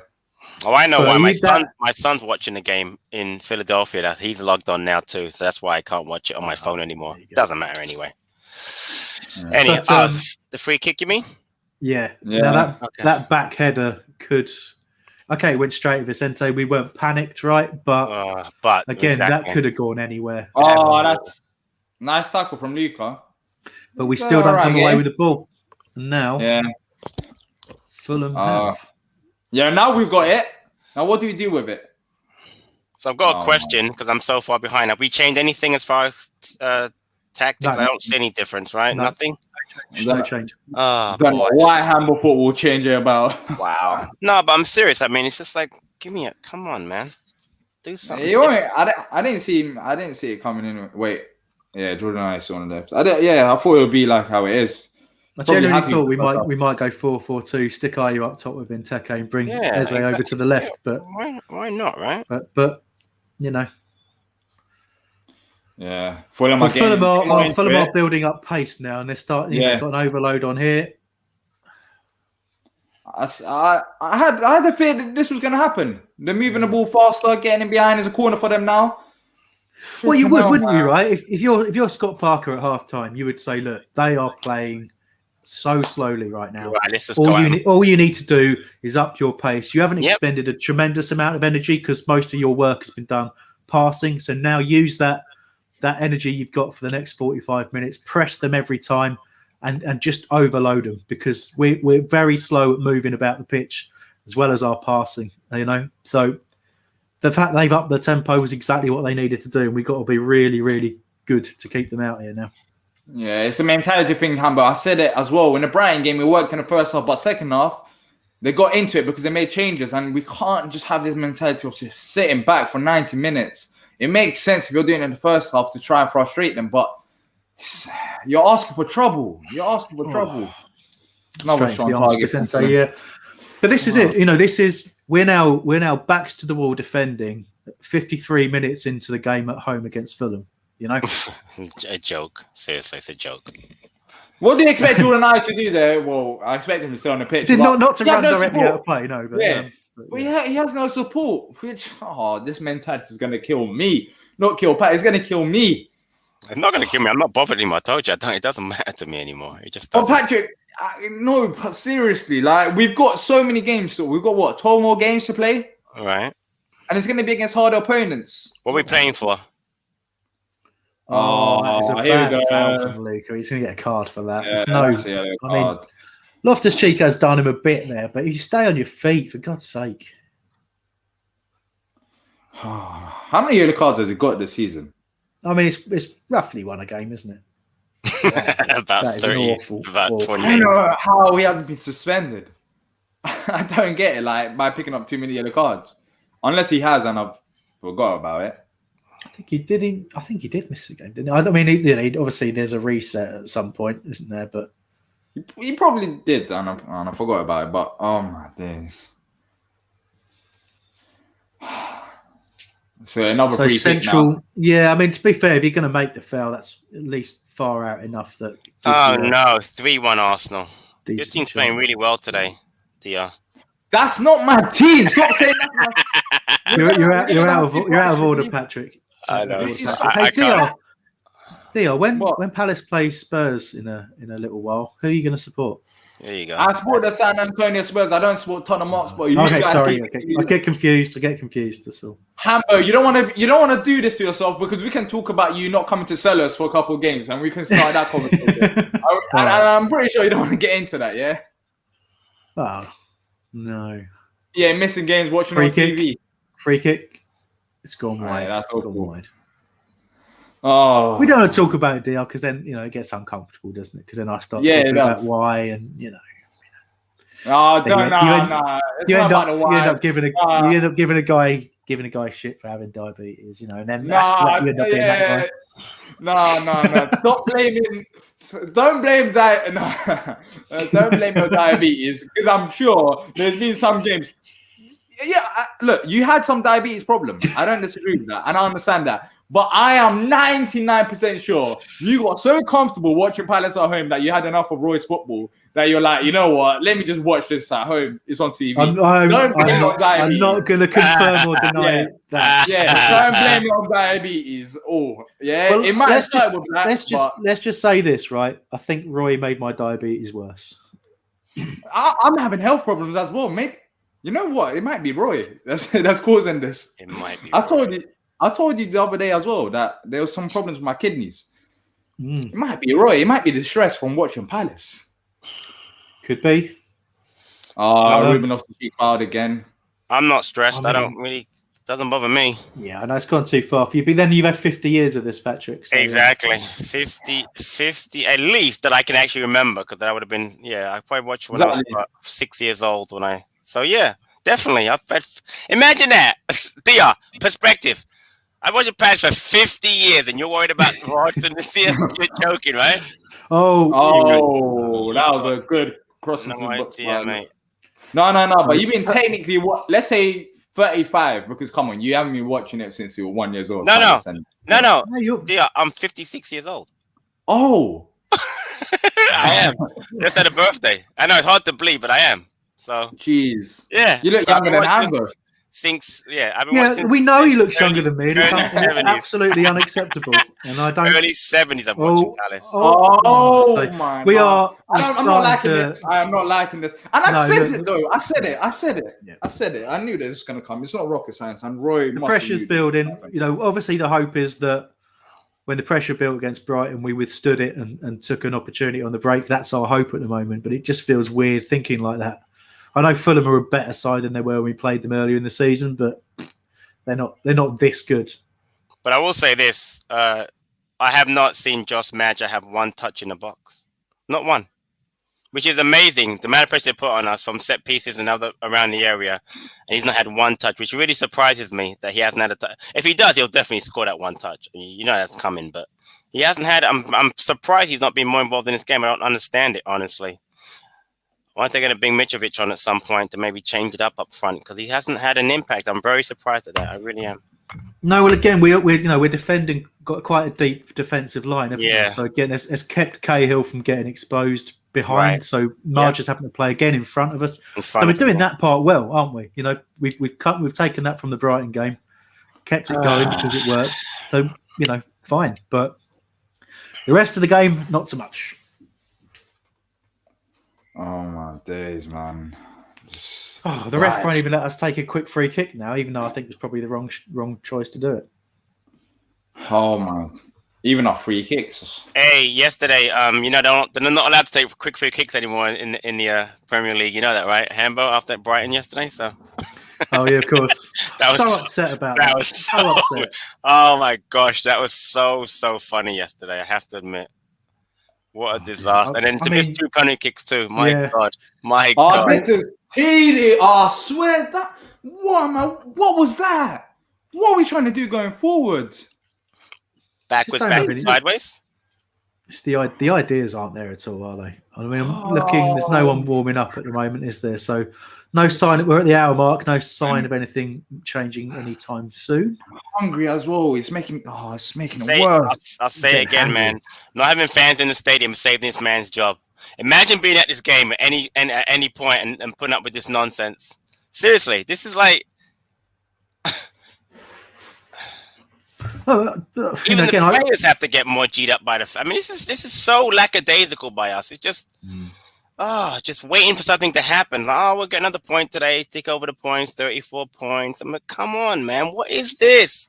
What is this? Come on, put in a performance every once in a while that we can enjoy. And if we lose, come on, something different. I don't know. I just tweeted something, so hopefully it backbites. I miss Will. Have you gone with the tweet something that gets makes you proven wrong instantly kind of answer? Yeah.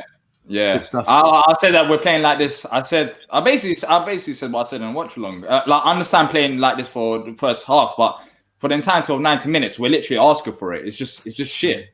Yes, we are. They're getting more momentum. They're moving the ball faster. They're getting forward more, and it's only the 60th minute. You know, if it was the 85th minute, then I would understand. But they're getting more and more into the game by the minute. Jeez.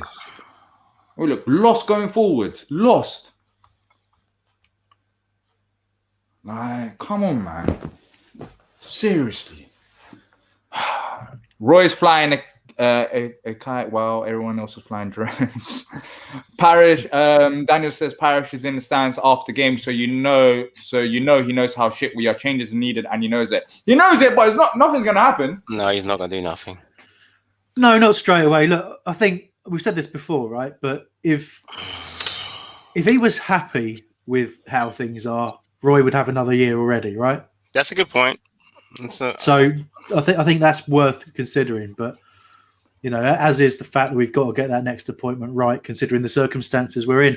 Good battle in there. Well done, Palace, for one. Gyro. Go on, Gyro. Go on, Gyro. Legend. I love Gyro. Doesn't give the ball away. Battles hard. He needs help, though. Look. I'm just nice. Good ball in. Ball in the box. Yeah, it just... We're putting crosses, but it's like to who? What we're doing. Crosses just for the sake of putting crosses. It's just, I don't know, man. What? Apparently JP's coming on, says Ash. So if JP's coming on, do we go 2 up front and put on Benteke and JP? So hopefully one of these players can actually go and. But who are you taking off for him now? Who's going to take off? I can see Eze going off. Eze, yeah, you're absolutely right. That would be the one. It won't be Ayew for sure.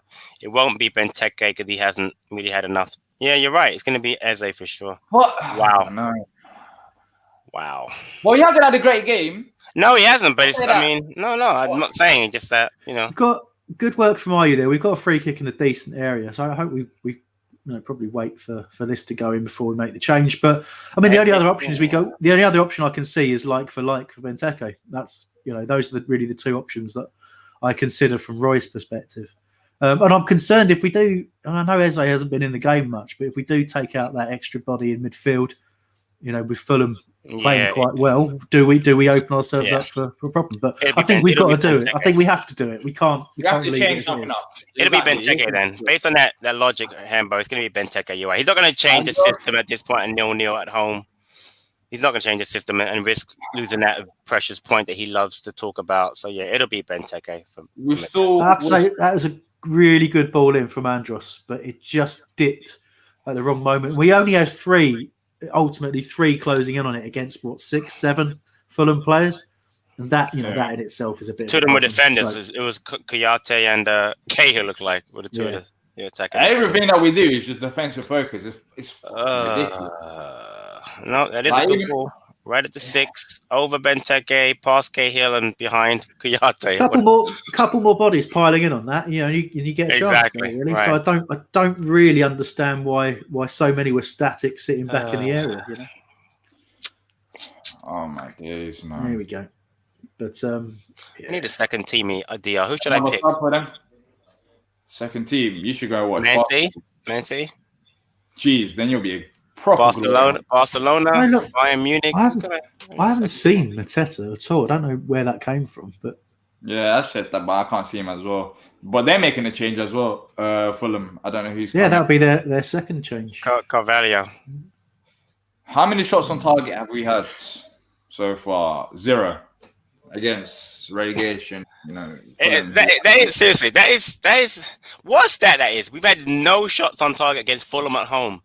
I mean, seriously, wow! Not a single shot at home to Fulham. Not even away. Fulham at home. No, but let's not say it like that because they're not that bad. They're not Sheffield United. No. I'm not saying. I'm talking about the intent of it. Meaning, one more pass and they're through. Oh, fucking hell! Your boy finally gets his chance, Patrick. You'll see it in a sec, but doesn't score. Spoiler alert! But you see him come alive here, Patrick. And top of the box, yeah. Spun Kouyaté now. He should have scored that. Wow, just by the post. Wow. Yeah, you're right. Spun Kouyaté. That's why he's dangerous. Around the box, he put it anywhere around the 18. Good ball by Loftus-Cheek too. Right. They ain't spun Kouyaté too. Wow, that was easy. They ain't that bad, but no. Diyar, that wasn't my point. I'm not disrespecting them, I'm not, because they're fighting for relegation. My point being is that this is Fulham. It's not Man United. It's not Man City. Yeah. Against those teams, it's even worse than this, and it's like 4 or 5-0 already. You know what I'm saying? That's what I'm saying. This is why it's so bad. He doesn't ever change. I mean, this is Fulham. Can we have a little bit of intent? And he doesn't have any intent against Fulham. What's he gonna do Wednesday against Man United? They're gonna be all over us Wednesday. What are we gonna do? Sit back again against them and let Cavani get 2 and get Rashford get 3. I mean, this is ridiculous. Seriously, there's no intent. What else is ridiculous? This referee's taking a piss now.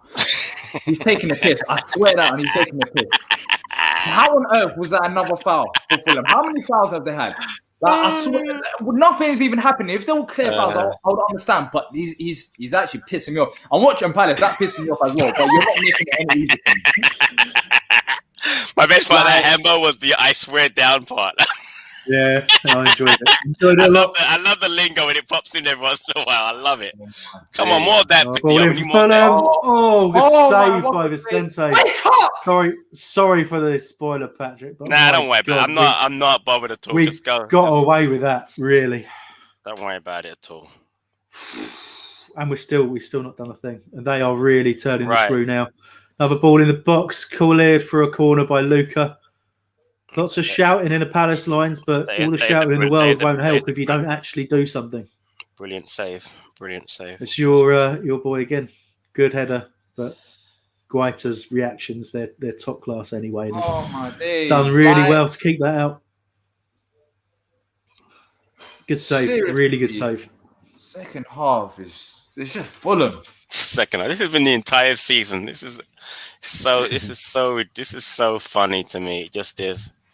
But I mean, the only hope I have, what Hambo just said, Hambo's right. The fact he hasn't got a new contract yet gives me thought that Parrish has a plan. He's like, right, your job, keep us up, and we'll go move on next season with whomever. But if that wasn't the case, I'm not even joking. I think I just give up. I really would. If he's here again next year, I just give up. I wouldn't I'll watch tell you that. now, I do watch them. genuinely. Oh my days, we are getting. Oh, if How it's that on stayed out. Saturday- Wait till you see it, Patrick. It is quite special, especially the header back into our own area from us instead of clearing it. Well, okay.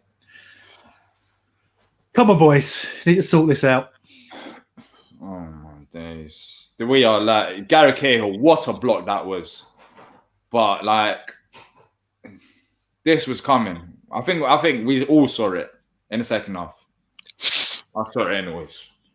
70 minutes almost, and not a single substitution, not a tactical change, nothing at all. Just keep it. Let's just hope that Fulham don't. This is the game plan, by the way. Let's hope Fulham don't score. This is the game plan. Let's hope Fulham don't score. This is so. But they're getting closer and closer now. He's course they Loftus are. Cheeks. Oh my days! Jesus, so close. I mean, look, what's that? Three in a couple of minutes. Real good chances. So I'm sure we'll react. 5 shots on target. We've had 0. 70th minute. 70. Oh, Carvalho's little chest back into the path of Loftus Cheek there was just amazing. Be nice to see some players do stuff like that, wouldn't it? I reckon it'll be another 5 minutes until Roy makes a change. I don't 10. know what it is. 10. 8, He's obsessed with like the 75th minute 70, mark. yeah, 75, 79. He'll make a change. Did he touch that? Yeah. I didn't think so. Oh, okay. Didn't look like No. it. It's the replay for the header. Okay. The Loftus Cheek shot. Watch it, Okay, got it. Yeah. Oh man. There you go. PVA's in there. Oh. No one there. He's What are you straight doing? to nobody. No, Look up. that's not. No, Benteke, what do you do? Like, who are you? Oh my days. Benteke is there. He literally beat his man. He's at the front post. And then he goes and gives it to the Fulham player at the edge of the box. Diyar, can you ban whoever Kazai McAllister, I assume, is a Brighton fan, because he keeps saying it's 1-0 and it isn't. Because we are watching this live, there is no delay for us, so we know it isn't. So stop being a dick.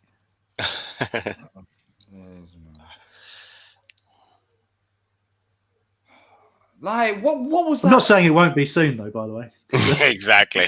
because we are pushing our luck. Yeah, they're starting to find so much space as well now. No, here we go. They're in the box again. Oh, all right, we got a breakaway. Come on, Gyro. Eze, come on, son. Oh, that's that's a yellow card. Give him that yellow. You're booking for that. Of course he's not going to give it. No, of course he's not going to give it. It's a break. You've got to book him. Seriously, they're making another change. No, that's Fulham 3 changes.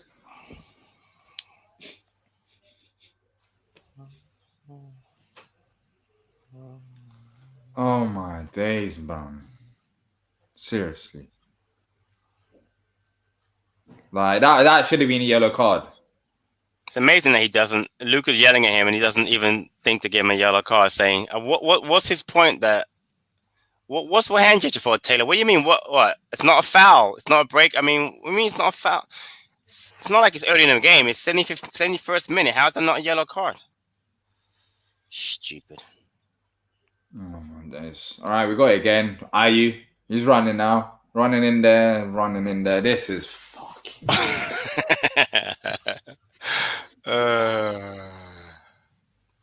What are we doing, man? What are we doing? All right. I'm just passing about. Bring on JP and Bat, says Sona. To do what? Both on. Wow, that's an aggressive sub. I mean, I wouldn't be against anything different, but of course, no. I'm just thinking. Now, I always put things in. What would Roy do? And there's no way bringing on both of them at 0-0. There's no chance. At 1-0, he'll do it. When we go down 1-0, he'll do it. I guarantee he will. But also, in fairness as well, you wouldn't want to do it when you've given 73 minutes of encouragement to your opposition, would you? Good point. You'd want to do it when if you were just struggling maybe to convert a chance or something like that. But we're not really creating anything. We're not really seeing too much of the ball. We get scared of it, and our passing gets loose, and we get closed down, and we don't have options because there's no real movement. It's baffling how this is where we've come to. Exactly. But is it really? Is it really that bad? I'm not baffled at all. I really am not. I'm not baffled at all at this. This is what I've seen this for such a long time. It's just the way he is. I'm just so used to it. I don't try to get upset anymore because it's just, you watch other teams play and you see what the talent they have, and you look at our talent, you're saying, why can't we play that every once in a while? I'm not expecting to be Man United or Man City or Tottenham or whatever. I'm just expecting mid-level, decent side that puts out some good performances every once in a while and wins. It's just how we are. Especially without Wolves, it's exactly how we are too. As unwatchable as possible. I keep looking at the bench, looking for some action. Right. And, Still no changes. This guy he's something else. Honestly, he's something else. Like, is he happy with this? He must be. He doesn't care. Yeah, he's probably going to say that Fulham weren't that great because they didn't. Right. I don't know what I don't know how his mind works, but he'll find a positive out of this. He'll say that Fulham being on form, it's good to go and get, have 0 shots on target. Let's not be over ambitious. Yeah, exactly. Target at home against Fulham, There's a whole little conference with all of them on the sidelines, but you're still doing fuck all, guys. Come on. I think someone just got pulled over. It's all right. Dean Kiley had a little notepad out with some pictures in it, so maybe he's trying to work out. The goalkeeping coach wants to make the change. Yeah. That's great. Maybe the goalkeeping coach is going to make the change. Maybe he's showing pictures of the bench to Roy. So this guy, what do you think? This guy, remember him? That is some bench. Reddington, Kiley, Hodgson, and Lewington. Dream team, boys. Dream team. That is. The dream team of coaches right there. Jesus Christ. No, Andrews has got 2 on him, right? Who's trying to find a angle we're just walking. Like, Luca's in midfield. He's just walking. He's just watching him have 2 players on him. Like, what is up with the team? That is a real, that whole thing there just deserve better. Give your teammate an option to make a pass, for God's sake. We deserve better. Daniel was right, though. We did have some crosses across the box. I mean, PVA put one across the actual penalty area, so Roy's probably happy about that. Yeah, definitely. Sure. McCarthy's coming up. Love that sub. Love it. I love James McCarthy. I swear to God, I want one to tell me what he does because I don't know. You know what? By the way, speaking of James McCarthy, the Brighton game. All right. No, seriously. The Brighton game. No. When Ben White makes that scuffed clearance, who almost got the ball? Jaden McCarthy. Yeah. Takes it off of him, drives the ball down, plays the ball to Andros. If McCarthy had that ball, he wouldn't have scored that goal. Guaranteed you he wouldn't have scored. Sideways, backwards. Exactly. So that's so funny that he's the one that was in that is that part of the whole build up. But yeah, it was here he comes. McCarthy for Eze. Yeah, not Bashwai, not Mateta. And then maybe we shift to a 4-4-2 if we're lucky. But I just see it as a McCarthy for Eze, and then 3 in central midfield and less going on. Let's get that point, boys. We need that point. See it out, yeah. Lock it down for that point at home against Fulham, the mighty Fulham. We're actually getting trolled. I'm convinced. They must have some I don't know. They must have Palace's Twitter open in the background or something on the bench, and they just love the reactions from people getting pissed off. That's the only explanation. Why on earth is James McCarthy coming on when we've had 0 shots on target? Please make it make sense. What do you expect? Who's gonna come off for James Who's coming off? What should be Eze? It might be Gyro though. Why? Gyro. Yeah. It's because it could be because that's how it just could be. It won't be Luca. Like, if it was Luca, I'd actually say, Look at how upset Eze looks when you see it, Patrick. Look at his face, like as he goes off. We saw it. We knew it was happening, but he is a very, very unhappy person right now. Yeah, how can he be happy? I see it. Yeah, I was like, almost like he wants to cry. Yep. Yeah, he genuinely is almost in tears. Right. It's like, what have I done wrong? I'm playing the way you told me to play. You told me to sit in the midfield, not get the ball, and not do anything, and that's what I've done, and you're taking me off anyway. Yeah, man. Let me tell you something. James McCarthy is coming on for most creative player to change us going forward. Like, make sense. Because don't you remember? Because obviously Fulham were starting to really create pressure, so we got to deal with that first and foremost, haven't we? Well done, Luca. Go on, put Andros in. Nah, he ain't gonna. Go on. I'll say about Eze is that he's done a great job with the goals he scored and the way he's played. But I'll tell you right now, if he goes to another team, let's say Aston Villa, he'd be a superstar already. I mean, he's going to be a star anyway, but he would be so much better at a better, more open Leicester, let's say, even I don't know anywhere else. But he's done the wrong. I feel bad for the kid. It's good he got opportunity to play in the Premier League, obviously, London boy ever. But I mean, playing for Palace is not gonna under this manager. Good to be the moment, though. Andros. I mean, if we do get it, we're our first shot on target. Oh, if we do score and win this game 1-0, we're our first shot on target. You'll be happy. I'll be happy, but I just feel bad for teams. Oh, jeez, man. CPFC Nate with the super chat. Thank you again.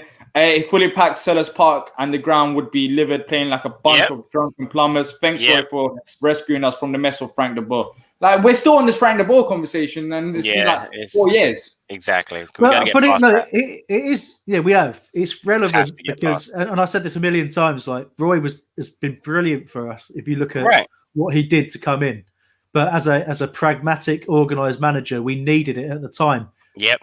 We don't really need this right now. Not the last 2 seasons now. No, not the last 2.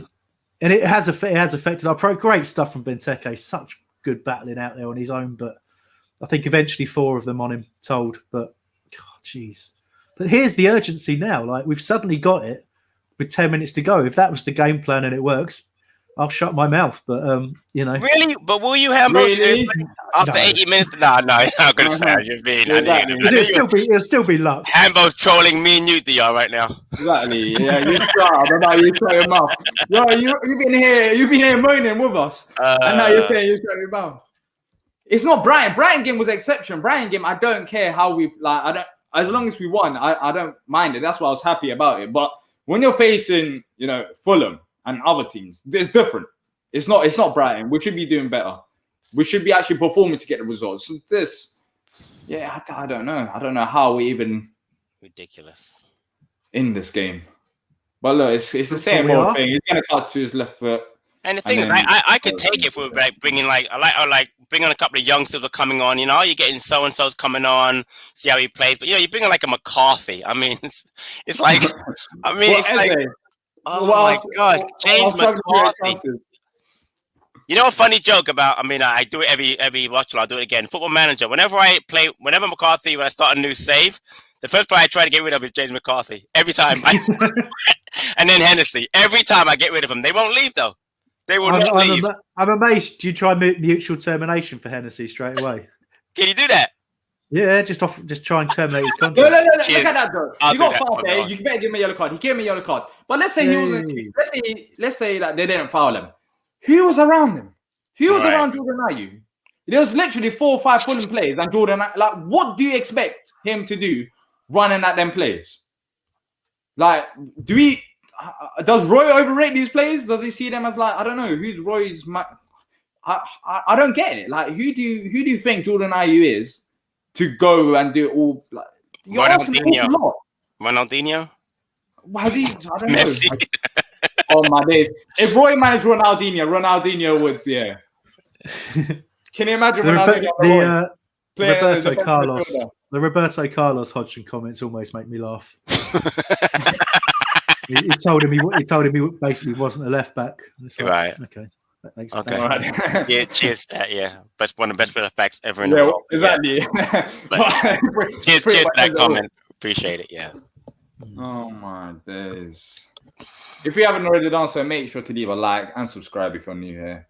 Helps. Yeah, us and out you can like the channel without liking what Palace are doing. just to make it Exactly. clear. You have to like the channel without watching like what Palace are doing.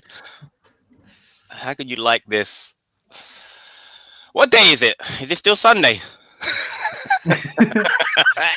I got up at 6:30 in the morning to watch this. 6:30 to watch this. This is unbelievable. Seriously, what is life? After 2 minutes, I'm just gonna lie down on the sofa and just watch it like that. I can't. There's no point. I might as well relax because we seem like we're not going for it. Oh, go on, Christian. Going for it.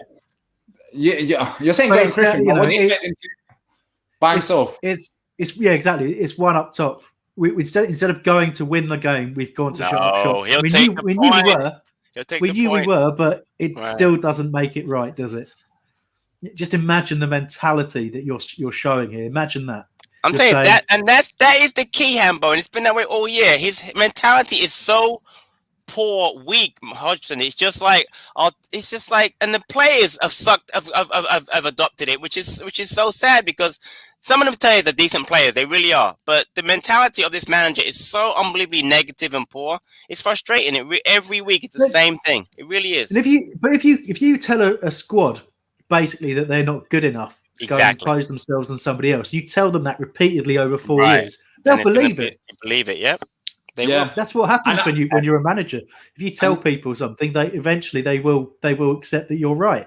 Which is why he has to go. Yeah, which is why he has to go now, because if he doesn't go now, forget it. But when we get new players in and they do stuff like Mateta with that goal, you think when Eze started out before he started to slow down. Now, when they come into the side and they're expressing themselves, that's why you don't see it from other players, because it's too soon for them to accept what Roy tells them. What I'm worried about is that when he leaves, all these attacking creative players, they're gonna have the creativity just sucked out of them. Like, they've been in the system for so long and playing like this that they're just not gonna be able to be themselves. Like, literally, Eze, when he first came to the Palace side, don't you remember how good he was going forward? Maybe he's missing me off. We can say that, but you can see it. Like, he has slowly started to struggle because he's not able to do what he was doing before. He's just stuck in the system. Yeah, exactly. It's scary. I think it's just more than just we're getting a draw against Fulham and we've had 0 shots on target. You're just the actual players looking ahead. I'm worried about these players. And Diyar, I mean, listen. I'm a Benteke fan. Love the goal on Monday, but Mateta scored a great goal, and he doesn't start. He doesn't even play against Fulham at home. He doesn't get on the pitch. How do you know? He scores a great goal. He just started at the club. He doesn't get on the pitch against Fulham. I mean, that doesn't make any sense. I mean, how could you have an enthusiasm? And they showed this stupid video that they had, training video of him celebrating goals, blah, blah, blah, which I knew when they did that he wasn't going to play the next game. Okay, right. But yeah, I mean, exactly. That's your reward, right? Your reward. Exactly right. You're scoring your first goal for the club against our biggest rivals, scoring with an unbelievable finish, doing so incredibly well to do that. Yep. Battling away for 70 odd minutes until you got subbed. That your reward is to play no part whatsoever. Maybe you'll get 2 minutes. I don't know, but basically no real part in a game against a team in the relegation zone at your home ground. That's your reward. That's how much I value you. Right, I'm exactly. Let this happen and do nothing about it. Man management style. It's ridiculous. Just take the other striker off and put a defender on. Put Kelly on for Benteke and let's just be done with it. I agree. I like to see that. I would. Put the kid on. Put Hannon on for Benteke up front. Let's see what he can do. Oh my days! Yeah. Lucky. Another great chance for Fulham. Sucking the soul out of me, man. It's awful. How many games do you have left after this? I'm not joking. Is it 10? Is that many? 12, I think. Is it that many? Wow. And it's 6 games as well. Yeah, way too many. No, we're not winning. We're not going to win a lot, if any of them. I just want to know how many there are. I don't really care about who we're playing anymore. Who we play never matters because it's the same nonsense. It's just a matter of the better teams will kill us, like Liverpool, Man City, and then the other teams just kind of bore us to death, like Fulham. This is unbelievably boring. So they haven't been particularly good today, right? But they've still had 7, 8 shots, I think. Yeah, exactly. More If chances not than more clear chances than we've had. Yeah. I can't think of one clear chance we've had. If you guys want to remind me, but I can think of about 4 or 5 they've had. Loftus Cheek, man, just got a couple. The header, but us, I don't even know. I can't. I mean, and we're at home. Oh, go on, PVA, get in there. God, it can definitely. There's no point in even looking at it. Honestly, there's no point in looking at it. There's go and PVA get in there. He's not going to do anything. There's a shot of Hodgson smiling on the sideline. Yeah, what is there to smile at? I'll be. You've just seen your team play absolute dog shit for 88 minutes, and you're smiling. Literally have 0 shots on target. Can you believe it? Normally, this is not even. Normally, we'll have 1 shot on target first half, then another in the second half. We'll still have a shot on target, but this game we've had 0. 90 minutes, 0. I haven't seen my team. Can you imagine being Areola and just what the fuck?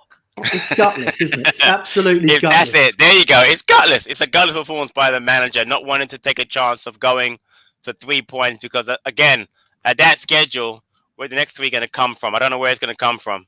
I don't know where we're getting from. I know this gets said a lot because a lot of people say, well, look, the manager, it's the players as well because the manager can't do this. But the players, I don't have any problem with the players' fight. I have a problem sometimes with their quality, and some of that is to do with confidence, right? But if you want to say, is the biggest problem the manager or the players, look at the change today. The one change we've made to take a player off to go more defensive with 15 minutes, 20 minutes left in the game against an opponent in the relegation zone at home.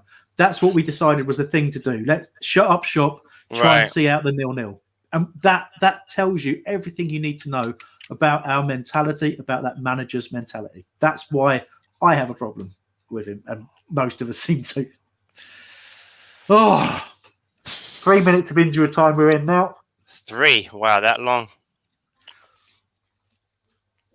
0. I can't believe we've actually had 0 shots on target. I would just watch 90 minutes of my team play against Fulham. So I have 0 shots. It's not Man City, it's Fulham. You know what I like though? Neutrals always say, why moan? Look where you are in the league. I don't know why we are where we are in the league. I don't know how we're there. But at least like this, they can see how awful it is.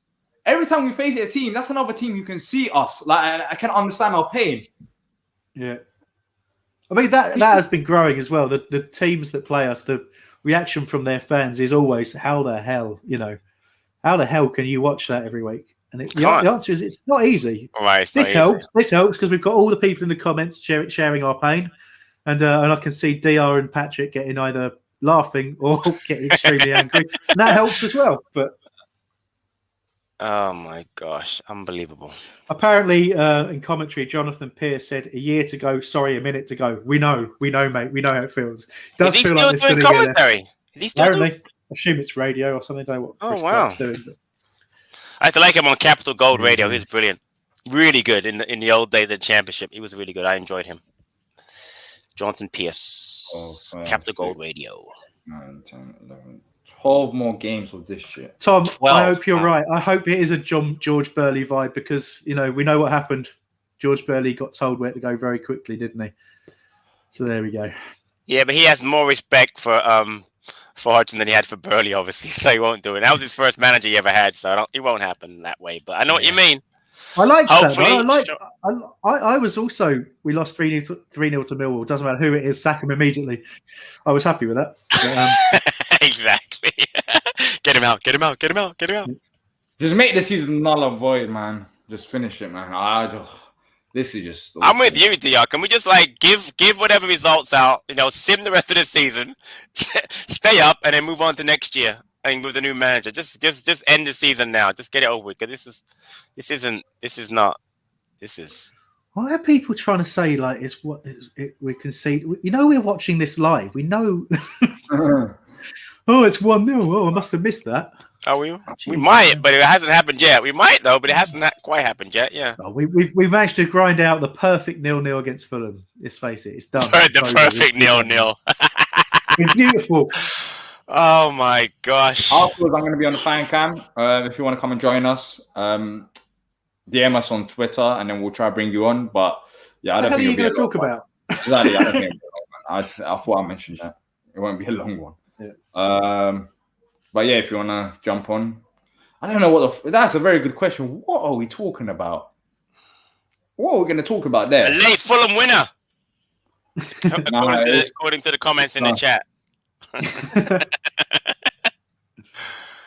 Oh my days. There we go. It's over. It's all over. Absolutely pathetic. Wow. Like, seriously, wow. What, we're going to blame Wilf? This man cannot leave soon enough. Wow. Unbelievable. I am. Yeah. So let's get your reaction. I'll quickly give my reaction. Brighton game. We got away with it. We only had 2 touches in the box, and thankfully they weren't clinical in front of goal. This game, zero shots on target.